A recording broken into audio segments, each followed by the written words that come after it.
OCO. I want to welcome everyone to the Cherokee Nation Capitol and welcome to the Cherokee Nation Reservation. It's very encouraging when leaders from Washington, D.C. visit Indian country to see firsthand the great work that tribal nations are doing, and also to hear some of the challenges that we're facing. Attorney General Barr, I want you to know on behalf of the Cherokee Nation how honored we are to have you here. We have other federal officials here, and I think it speaks highly of any official of the government of the United States when they take the time to come to Indian country to see what we do and to learn more about our government.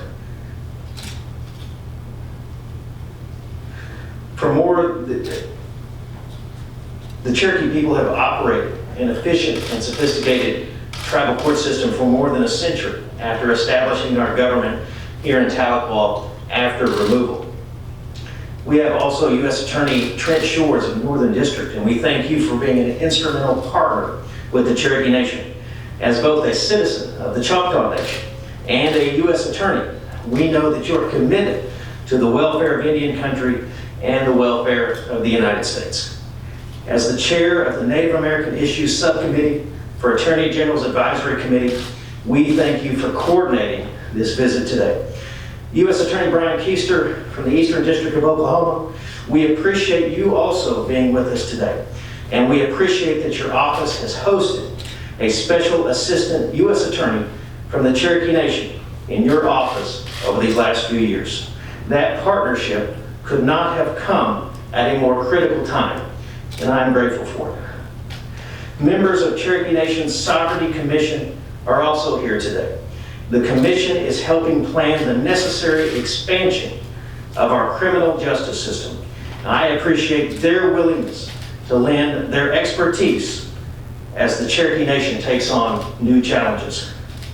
On July 9th of this year, the United States Supreme Court decided the McGirt case and held that the Muskogee Creek Nation's reservation has never been disestablished, and by extension, because we share similar histories and treaties, that applies to our Cherokee Nation reservation. Justice Hugo Black, former Justice of the United States Supreme Court, said that great nations, like great men, should keep their word. When the United States honors treaties that it made with Indian nations, our entire country becomes stronger and a more just place, because those promises are kept to First Nations. But there are also many new challenges that we face. The same federal and state agencies with which we've collaborated for decades through cross-deputizations, through partnerships, federal level, state level, those agencies are now more vulnerable than ever. As a result of the McGirt decision, defendants throughout the reservations of the 5 tribes who've been charged with crimes in state court are asking to be retried in federal court or tribal court. Many state law enforcement officers are familiarizing themselves with tribal reservation boundaries for the first time and learning about jurisdictional rules that operate in Indian country. Decisions in many such cases will likely be made by state courts before the end of the year. Our Attorney General Sarah Hill, who is with us today, has worked day in and day out to meet with other prosecutors in Northeast Oklahoma. She currently has 2 Cherokee Nation attorneys training with Jack Thorpe, one of our local district attorneys, whose district lies primarily inside the Cherokee Nation reservation. Her office is tracking hundreds of cases that may need to be tried in federal or tribal courts. Partnerships at every level of law enforcement will be needed as we begin to move forward post-McGirt. And the Cherokee Nation is committed, as it always is, to accepting these challenges head-on and continue to seek additional funding and resources so that we can adequately expand our staff of our court systems, our Attorney General's office, and of course, our Marshal Service. The Cherokee Nation will work tirelessly to ensure that those who commit crimes on our reservation are apprehended and to ensure that these criminals are prosecuted for their crimes. And because we will need strong partnerships, we are deeply honored, Mr. Attorney General, that you've chosen to spend your time with us today to learn more about the Cherokee Nation. And at this time, I will turn it over to U.S. Attorney Trent Shores. Halito Chumachukma, Chief, thank you very much. Yokoke, as we would say in Choctaw, Wado, as you would say in Cherokee, for hosting us today. It is such an honor to be here in the capital of the great Cherokee Nation of Oklahoma as we look at what is, frankly, a wonderful partnership. It's a historic partnership that is reflected over decades of United States Attorney's offices, of the Department of Justice, working hand in hand with our Cherokee Nation law enforcement partners. Chief, your Attorney General, Sarah Hill, is absolutely incredible. She was a Special Assistant U.S. Attorney in my office. I worked side by side with her and can testify that she is in fact a great advocate, not just for the rule of law and for justice, but for the Cherokee people as well. It is certainly an honor to be in U.S. Attorney Brian Kuester's district and to have our boss, Attorney General William Barr, here with us today. General Barr, since his first day on the job, has made public safety in Indian country a priority. This isn't just something that General Barr talks about, and this is something that he acts on.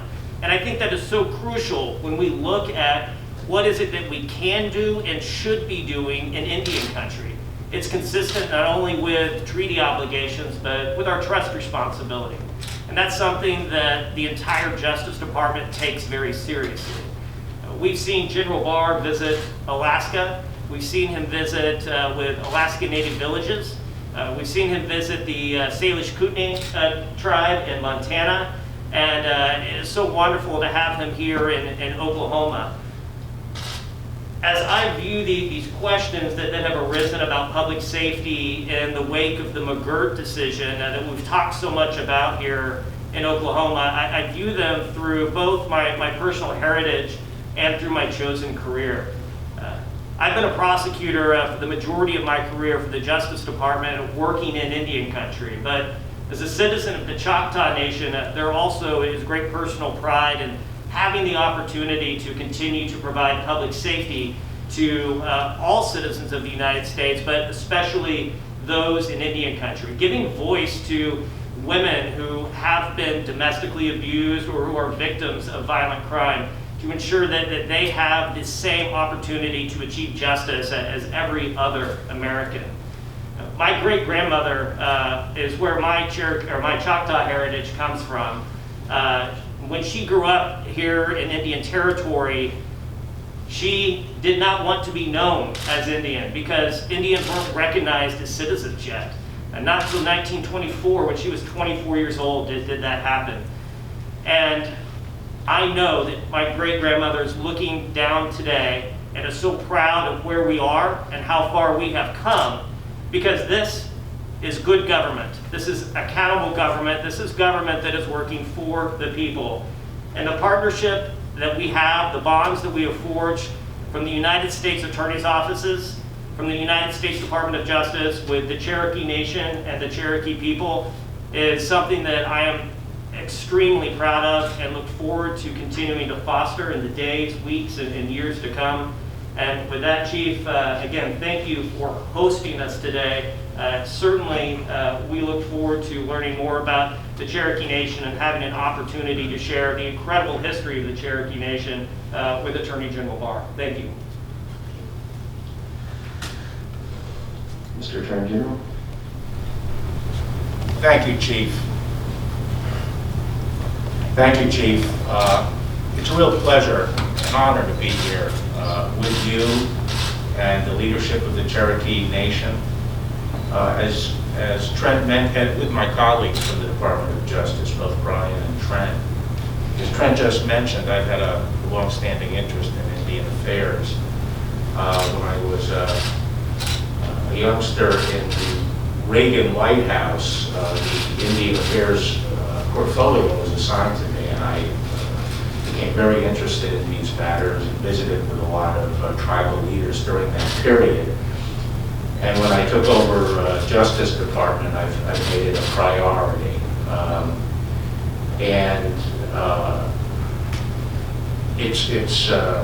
I've been looking forward to this trip. Unfortunately, COVID interfered with my travel plans for 6 months, but I had been planning to visit, certainly with the Cherokee Nation, which is not only the largest tribe, but is really the most successful example of the promise of sovereignty and self-determination. And also a tribal government that is recognized for their commitment to law enforcement and the rule of law, and the remarkable accomplishments that the Cherokee Nation has made in those areas. And we value our strong partnership with the Cherokee Nation.